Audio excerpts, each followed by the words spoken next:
Sejam muito bem-vindos a mais um episódio do PodFesp, esse espaço que nos conecta para debater. Afinal, o que o futuro pede? E para começar hoje, vamos com a frase do filósofo estoico Sêneca. Se vives de acordo com as leis da natureza, nunca serás pobre. Se vives de acordo com opiniões alheias, nunca serás rico. O homem que sofre antes de ser necessário, sofre mais do que o necessário. E põe a riqueza nisso, né? Nos Estados Unidos, o setor ligado à natureza movimenta nada menos que 1,1 trilhão de dólares, em um valor superior ao PIB de muitos países. No Brasil, a natureza ainda nos brinda com oportunidades de norte a sul, mas também nos chama para ação, com a mitigação dos desafios crescentes promovidos pelas mudanças climáticas. E é justamente para falar de conexão com a natureza e sobre empreendedorismo que estamos aqui hoje com dois nomes cuja carreira está ligada à sustentabilidade. De um lado, nós temos a Aristides Locker Ataide, advogado, empresário, ambientalista e consultor ESG. Formado em Direito, com mestrado em Direito Ambiental Internacional pela Northwestern University, em Chicago, é atuante na área de concessões de unidades de conservação, além de palestrante. Seu propósito tem sido trazer para dentro das empresas a cultura da sustentabilidade. Idealizador, ao lado das sócias Daniele Milarski e Olivia Isfer, do Mata Atlântica Eco Festival, que fomenta a conservação das áreas naturais através do uso público, notadamente, via prática esportiva. E acontece em vários pontos de Curitiba e cidades próximas, agora de 1 a 15 de agosto, reunindo cinema internacional, arte, natureza, empreendedorismo outdoor, fotografia, economia criativa, gastronomia e aventura. E no qual a FESP terá o orgulho de ser sede do Encontro de Empreendedorismo no dia 7 de agosto. Do outro lado, temos Rodrigo Rocha Loures, administrador, cofundador da empresa de alimentos Nutrimental, que celebra 56 anos de história e é pioneira em uma série de soluções tecnológicas de governança e gestão no país. Como professor, teve passagem relevante na Faculdade de Administração da UFPR e foi peça fundamental na criação do Colégio SESI e da Faculdade da Indústria da Federação das Indústrias do Paraná. Como presidente da FIEP, teve marcante contribuição à causa da educação para a sustentabilidade e foi também presidente do Conselho da Política Industrial da CNI e presidente do Conselho da Inovação da Fiesp. Em 2018, teve a iniciativa de instalar o primeiro polo universitário em uma indústria no Brasil, para proporcionar aprendizagens ativas que foram premiadas nacionalmente pelo caráter inovador e qualidade de ensino. E mais recentemente, então, assume um novo desafio à frente da presidência do Conselho aqui da FESP, com fortes aspirações a continuar a promover a cultura de sustentabilidade no Brasil, combinada a metodologias ativas de ensino, desenvolvimento de competências socioemocionais e educação positiva. Sejam bem-vindos, é um prazer estar com vocês hoje e eu gostaria de começar então pelo começo. Quando vocês se entenderam parte da natureza? Quando que a carreira de vocês se conectou com a natureza? Eu acho que é uma questão assim de identificação. Quem muito me influenciou foi Humberto Maturana, que é um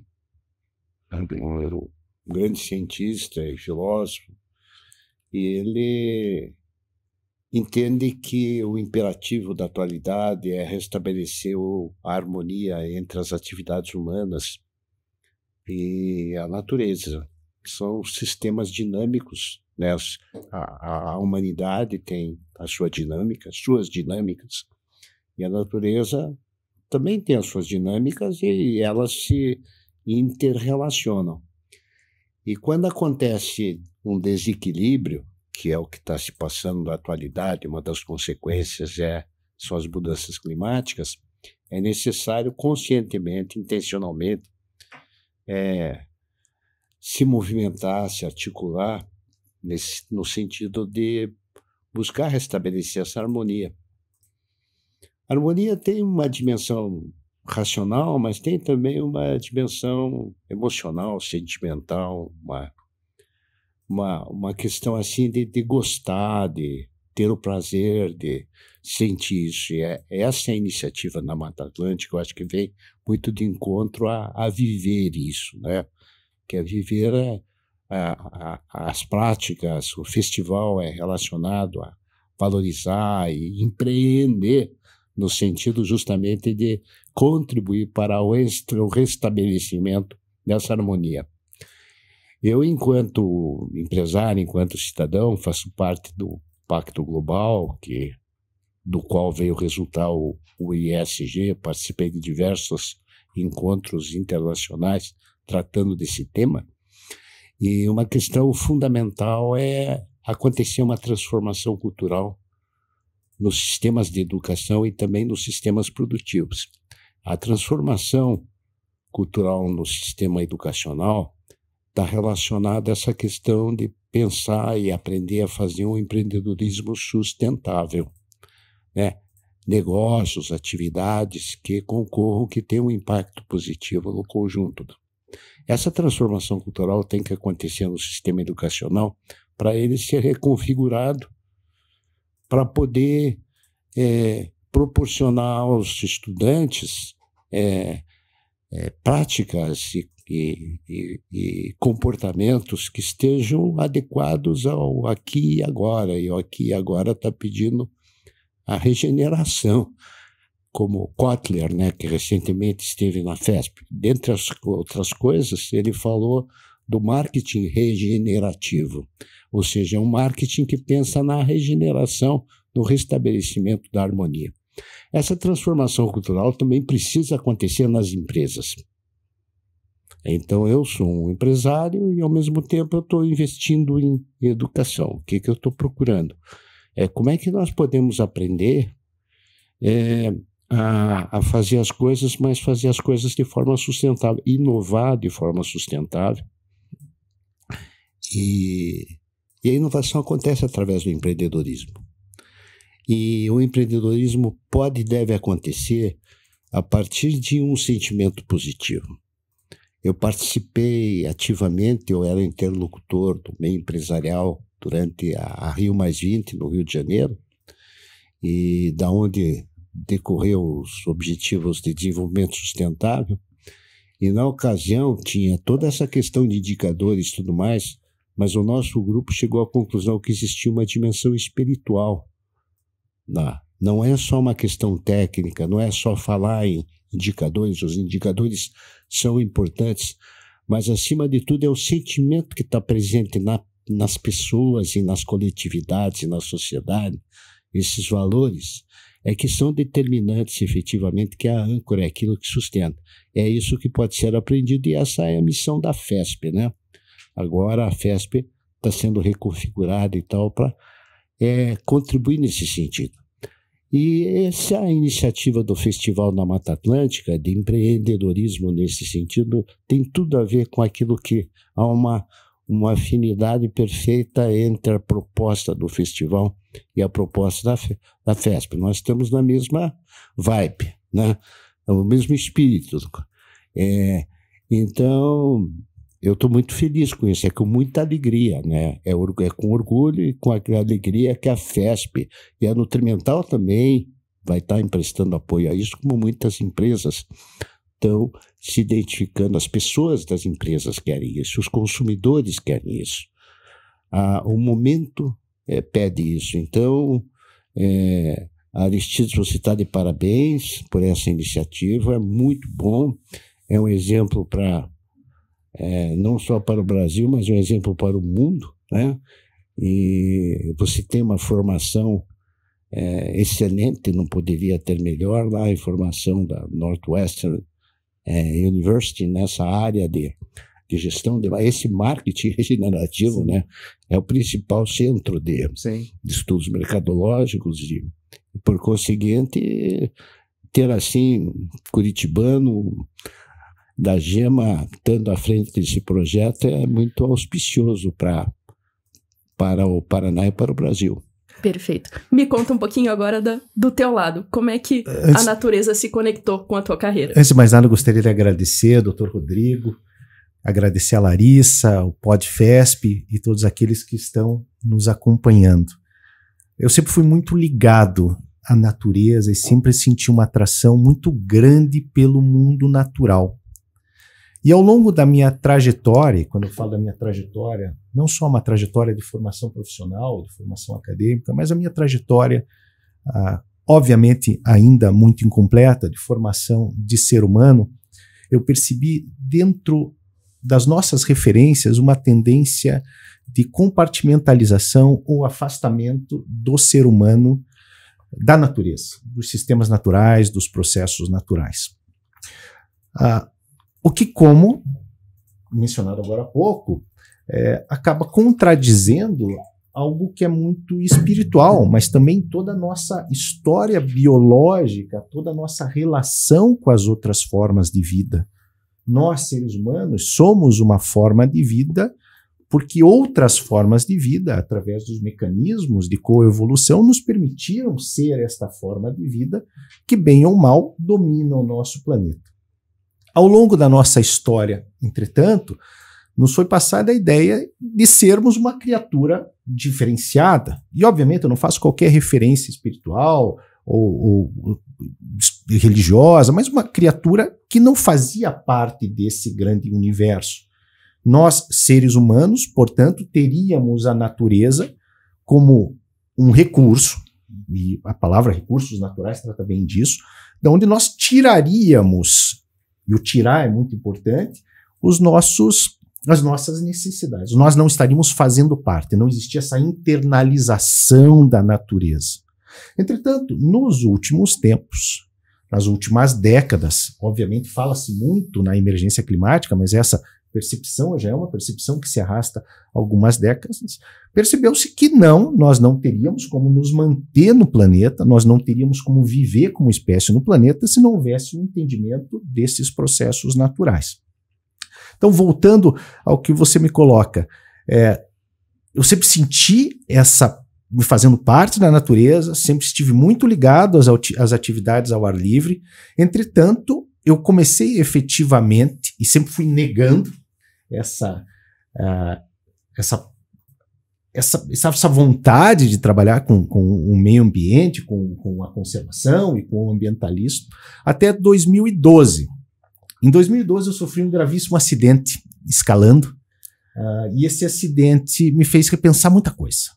Me fez repensar, eu sempre estava deixando de lado a questão, poxa, eu tenho que trabalhar pelo meio ambiente com o meio ambiente, mas espera, vou esperar um pouquinho, antes eu quero ter uma prática no direito corporativo, ter uma prática no direito contratual e levar essa outra atividade da conservação como uma atividade paralela, até que com esse meu infortúnio em 2012, que hoje eu não vejo de uma forma tão negativa, eu vejo como algo que significou um ponto de mutação, eu passei a atuar. Atuei muito fortemente na tragédia de Mariana, posteriormente na luta pela conservação da escarpa devoniana, tenho atuado contra a instalação de empreendimentos, notadamente um porto na frente da Ilha do Mel, enfim, tenho batalhado e tenho percebido que nestas grandes discussões a principal dificuldade foi alcançar essa dimensão pessoal da questão ambiental e da conservação. Porque no momento que você fala, ainda mais num país polarizado, num planeta polarizado como o nosso, falar em meio ambiente tende a ser vinculado a um ou outro matiz político. E a intenção é demonstrar que falar de meio ambiente é a mesma coisa que falar de educação, é a mesma coisa que falar de saúde, é um valor universal, é um direito humano, é um direito que, inclusive, ultrapassa os nossos valores culturais, o nosso ethos, e deve alcançar todo o ser humano. Então, romper esta barreira, esse muro que impede a discussão ambiental. E como que decidimos fazer isso? Fazendo com que as pessoas conhecessem a natureza. E conhecessem a natureza sem qualquer intermediação de tela, ou sem qualquer intermediação de texto, ou sem qualquer intermediação. Conhecessem a natureza in loco. E nós aqui no Brasil, nós aqui no sul do Brasil, nós aqui no Paraná, estamos numa situação extremamente privilegiada para conhecermos a natureza. Nós vivemos próximos à região de maior biodiversidade do planeta. Próximos, se não dentro. Não, mas espera aí, não é a floresta amazônica? Não, a nossa Mata Atlântica é ainda mais biodiversa do que a nossa floresta amazônica. Nós estamos a 100 quilômetros de um litoral com características estuarinas que não existe no planeta. Nós estamos a 30 quilômetros de uma região de campos da Mata Atlântica, os nossos campos gerais, com espécies endêmicas que não existem no planeta. Nós vivemos num espaço de ideal climático. Nós podemos ir à natureza sem que um verão tórrido ou um inverno muito forte nos impeça.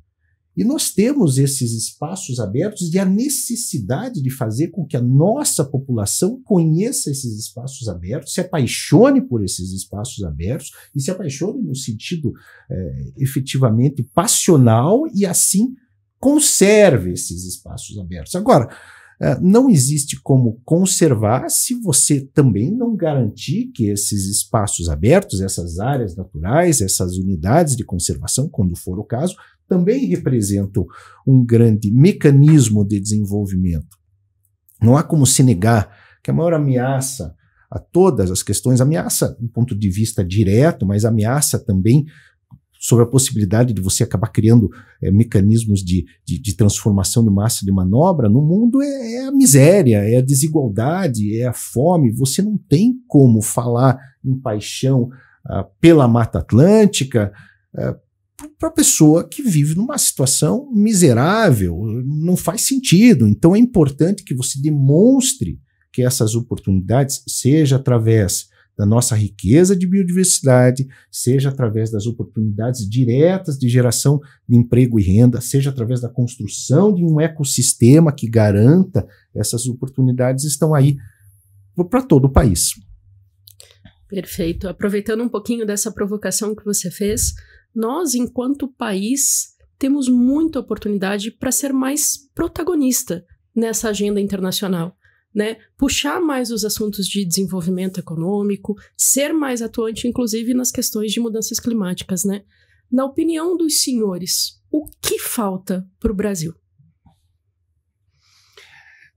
Olha, eu acho que o Brasil é protagonista. Eu fui, por exemplo, secretário executivo daquele movimento dos Objetivos de Desenvolvimento do Milênio, e o Brasil foi o país que teve a maior mobilização espontânea, voluntária, centenas de milhares de voluntários, Brasil afora. A sociedade civil é chamada a economia do amor, né? Trabalho voluntário, permitindo e organizado e articulado, tinha indicadores, tinham grupos, fóruns em cada cidade, em cada empresa, em cada escola. E o Brasil mostrou que foi exemplo. Eu participei na Assembleia Geral das Nações Unidas relatando o caso brasileiro e como é que o Brasil se organizou, e isso serviu para todos os demais países. E foi aqui também no Brasil, no Rio de Janeiro, por ocasião da Rio+20, que se chegou a uma configuração definitiva dos Objetivos de Desenvolvimento Sustentável, que foi uma continuidade dos Objetivos do Desenvolvimento do Milênio. Então o Brasil tem protagonismo, mas o Brasil tem uma das maiores diversidades, não só ambientais, biológicas, mas também culturais, né? Nós somos uma nação onde temos representantes de todas as culturas, de todas as etnias, e em que pese todos os problemas nacionais, é inegável que a gente é um exemplo na área de convivência e de articulação entre diversas culturas. E muitos entendem, e eu digo muitos quando eu falo de muitas pessoas com muita autoridade filosófica, científica, de que o Brasil é o ambiente mais adequado para a formação dos chamados global leadership, né? Ou seja, aquela liderança que é capaz de pensar no todo, no conjunto, pensar globalmente. Por quê? Porque, de certa forma, aqui a gente tem muitas situações. Agora, perguntando o que falta, né? É lógico que sempre faltam muitas coisas, mas me parece que a questão mais crucial para o Brasil em vista do fato, que é um fato da humanidade, a questão da evolução tecnológica, da evolução científica. Isso é da história da humanidade e vai continuar sendo assim. Então, o progresso científico, o progresso tecnológico pressupõe que as sociedades, os países, as nações, as coletividades, continuamente estejam aprendendo a respeito de ciência. A ciência tem que fazer parte da educação desde a pré-escola, do ensino fundamental, e isto no Brasil é fraco. E para enfrentar as mudanças climáticas, para resolver todos os desafios atuais e que vão aparecer no futuro, como regenerar o solo, restabelecer a questão da água, do ar, cuidar das questões da saúde, enfim, para tudo vai ser indispensável o nosso povo ser proficiente em conhecimentos científicos, na matemática, na química, na física, na biologia. Isso é fundamental. E nosso sistema de educação é muito precário nesse sentido.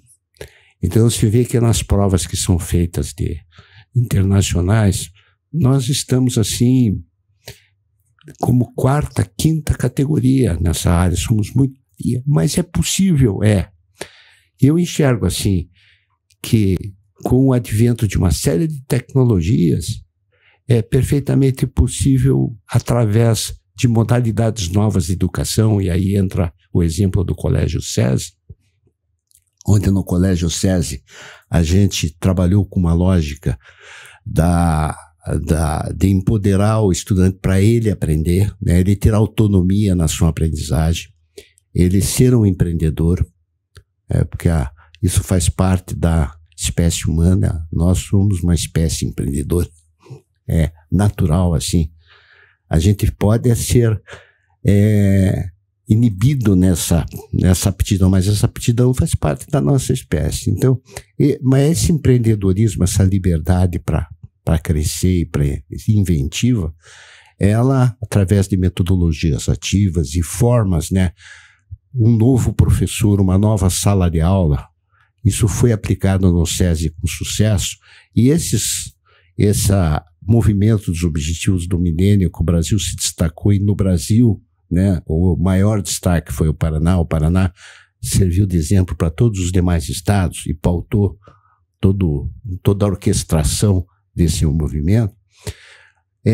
Por incrível que pareça, quem mais se mobilizou foram justamente os alunos, os escolares do Colégio SESI, e daí de outras escolas, a mobilização dos jovens. Eles fizeram eles estimularam, iam nas câmaras dos vereadores, pressão até no Tribunal de Contas, para o Tribunal de Contas adotar. Tudo isso foi fruto do movimento dos jovens adolescentes. Agora imagina se estimulasse com que as crianças, né? As crianças estão vocacionadas para isso também, naturalmente. É só dar espaço, estímulo, mas certamente isso pressupõe um novo professor, uma nova sala de aula, né? Ou seja, a questão da transformação cultural dos locais de ensino e dos locais de trabalho. E é possível fazer isso no Brasil? É possível fazer isso no Paraná? O que pode estimular isso? Iniciativas como essa, ou do Festival da Mata Atlântica, que é colocar as pessoas em contato com a natureza, porque isso vai vitalizar, vai inspirar as pessoas. Mas é muito importante inspirar as crianças. E aí as crianças podem ser inspiradas a partir de desafios onde a ciências pode usar. A matemática, a química, a física, isso tudo pode ser aprendido fazendo, né? E a pedagogia para isso. O que precisa é que as autoridades de ensino tomem uma iniciativa de adotar políticas de pedagogia e programas de capacitação dos professores para que esta questão da aprendizagem da ciência, das ciências, a matemática, a física, a química, a biologia, porque sem elas não é possível fazer aquelas inovações que são necessárias para, ao mesmo tempo que atende o bem-estar das pessoas, respeitar a natureza. Eu queria aproveitar esse contexto em que a gente está falando um pouquinho do que falta, também para comentar um pouquinho como é que foi o surgimento do Mata Atlântica Eco Festival, o que movimentou, o que vocês estavam sentindo de oportunidade e que trouxe essa criação. A grande oportunidade foi efetivamente a percepção de que não existia esse sentimento de que nós temos tanta natureza. Aproveitando o desafio que você nos lançou, eu concordo com o Dr. Rodrigo, acho que nós somos protagonistas, e protagonistas não só, como sempre se diz, por natureza, o Brasil é um protagonista por natureza, mas nós somos protagonistas porque, em que pese existir essa lacuna de percepção, de internalização de natureza, nós, brasileiros, talvez por conta da nossa formação histórica, temos essa relação com a nossa terra, com os nossos biomas, com os nossos valores. Nós percebemos que a partir do momento em que você trouxesse essa paixão, esse amor, ou quem sabe só esse conhecimento dos nossos valores ambientais, você teria como despertar oportunidades ligadas ao empreendedorismo ou à formação pessoal. Concordo com o Dr. Rodrigo, nos falta ciência.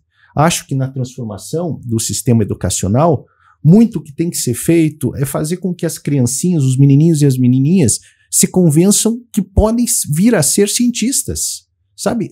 Fazer com que isso faça parte de um objetivo, de um sonho das famílias. Quero que o meu filho venha a ser um cientista ou que minha filha venha a ser uma pesquisadora. Eu acho que isso é essencial, essa oportunidade relacionada aos campos científicos. E quando nós falamos, e nós vamos estar falando de empreendedorismo outdoor, e o que é o empreendedorismo outdoor, antes de mais nada, o empreendedorismo outdoor é o conjunto de oportunidades do empreendedorismo que tem a natureza como coluna vertebral. Então nós estamos falando do empreendedor de ecoturismo, nós estamos falando do profissional liberal que prepara as pessoas para ter contato com a natureza, seja um educador, seja um médico, seja um advogado, mas nós estamos falando também das indústrias que investem na produção sustentável e que investem na produção de produtos naturais. Nós estamos falando no varejista que procura e percebe que o seu consumidor busca oferecer ao seu cliente uma linha de produtos mais relacionada à natureza. Eu vi, coincidentemente, ontem uma camiseta à venda, eu achei fantástica. A camiseta dizia o seguinte: a ciência é mágica. Ou seja, uma contradição, né? A ciência e mágica. Mas, de fato, a partir do momento em que nós abraçamos, em que os países e que as comunidades abraçam a ciência, algo mágico acontece. E não é só a questão de desenvolvimento material, é uma percepção humana, é uma percepção de paz, de convivência com a natureza, é uma percepção de convivência entre os seres humanos, porque isso está na base científica. Não existe teorema que diga determinado povo é superior ao outro. Não existe qualquer regra matemática que diga o ser humano tem que exterminar uma espécie. Muito pelo contrário, as respostas da harmonia estão na natureza. As respostas da construção de uma sociedade sustentável estão na natureza. Então, investir na natureza e nessas novas percepções é muito importante. Eu, quando dava aula de direito internacional privado, um dia eu resolvi sair bem da casinha. E enquanto muito se propunha a ter contato com outros sistemas jurídicos, eu levava, e causava espanto lá na faculdade, eu levava meus alunos para uma aula de campo com a comunidade Araçaí, em Piraquara, uma comunidade guarani, para que eles tivessem contato, afinal de contas, com outro sistema jurídico. E como que os conflitos entre o sistema jurídico e outro poderiam ser resolvidos. Trazer esses conhecimentos, trazer estas bases científicas, obviamente usando a nossa metodologia elaborada e criada ao longo dos tempos, me parece essencial. E, novamente, nessa diversidade, não só nossa biodiversidade, mas a nossa biodiversidade de etos no Brasil, nós estamos muito à frente. Muito bom. programa passa muito rápido, a gente já está Demais. chegando nos minutos finais, mas eu queria abrir um pouquinho de espaço, então, para a gente falar sobre empreendedorismo, já que é tão natural para a gente, né? Algumas palavras finais, algum minuto final, falando das oportunidades que a gente tem e de um pouquinho do que a gente vai ver no Mata Atlântica. Olha, eu acho que o momento é muito propício ao empreendedorismo. A vocação empreendedora é inata ao ser humano. E existem muitas necessidades no país, na sociedade, necessidades sociais, necessidades ambientais, bem-estar, que são oportunidades para inovação. E empreendedorismo e inovação são coisas, é a mesma coisa. O empreendedorismo é como atuar. Então, e algo que se aprende, algo que se desenvolve. Como um esportista, ele tem o gosto pelo esporte, mas ele precisa de técnica para atingir assim, a excelência. Como é o caso das Olimpíadas aí. A gente vê que tem pessoas que se destacam, porque elas se empenham e adotam técnicas. E existem técnicas para empreender. A proposta, no caso, por exemplo, a FESP vai dar a sua contribuição organizando programas voltados em apoiar o empreendedorismo e o empreendedorismo com vocação de impacto positivo, né? Aí contemplando os ESGs, tendo como referência os ESGs. E dada a complexidade das coisas, é aí que entra a questão da ciência, da pesquisa, da inovação, da invenção, inventar novas formas, novas maneiras, e as novas gerações que estão com essa missão. O papel do sistema educacional e do sistema empresarial é permitir que o potencial criativo, o potencial inovador das novas gerações possa se manifestar na sua plenitude, auxiliar isso, emprestar apoio, autorizar, né? E não engessar ou tolher ou catequizar. Não é um desafio de catequese, é um desafio realmente de, digamos assim, de proporcionar um ambiente, as condições para que a natureza boa, generosa das pessoas possa se manifestar na sua plenitude. Essa é a missão, deve ser a missão das empresas, deve ser a missão das escolas. E iniciativas como o Festival da Mata Atlântica de Empreendedorismo é um exemplo disso, está mostrando o caminho, tá sinalizando, está pavimentando esse caminho. É um estímulo, é um momento de uma aprendizagem muito significativa por todos aqueles que acompanharem esses eventos. Eu queria deixar como última mensagem em relação ao empreendedorismo outdoor, o apoio que nós recebemos da FESP e do Dr. Rodrigo. O empreendedorismo outdoor é algo novo no Brasil, é algo que merece uma explicação. Nós buscamos alguns foros e tentamos e explicamos, quando falo nós, o nosso grupo, o que era o empreendedorismo outdoor, os seus impactos positivos econômicos, humanos, os impactos para as comunidades que dependem disso. E muitas vezes falamos e deixamos as nossas palavras no vazio e não conseguimos convencer muitas pessoas da importância desse tema. Nós levamos algo como 17 segundos para convencer, explicar, para contar. Eu acho que não havia necessidade de convencimento ao Rodrigo e à FESP o que era o empreendedorismo outdoor e sermos muito carinhosamente abraçados por essa incrível instituição, por essa incrível pessoa que é o Rodrigo Rocha Loures. Nossa grande liderança, só no sentido industrial, mas grande liderança humana e que é um dos apoiadores do nosso festival. Agradecer ao Aristides ele ter nos convidado para... É um honro, mas acima de tudo é com muito prazer, com muita alegria que a gente colabora com essa iniciativa. Perfeito.